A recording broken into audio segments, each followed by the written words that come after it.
Runway पर खड़े जहाज की सीट पर आग भड़क उठी। 100 से ज्यादा मुसाफिरों की जान दांव पर लग गई। अफरा तफरी के माहौल में तैयारे के अमले ने लोगों को जहाज से बाहर निकाला।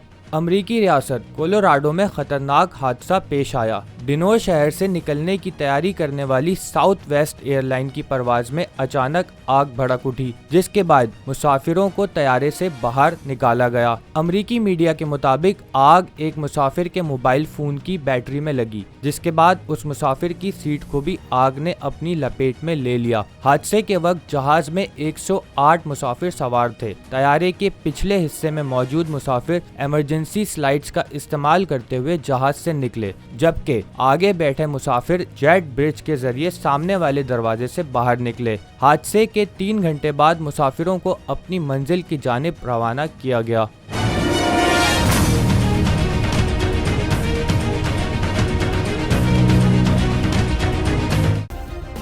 सब्सक्राइब करें और बेल दबाएं ताकि कोई खबर रह न जाए।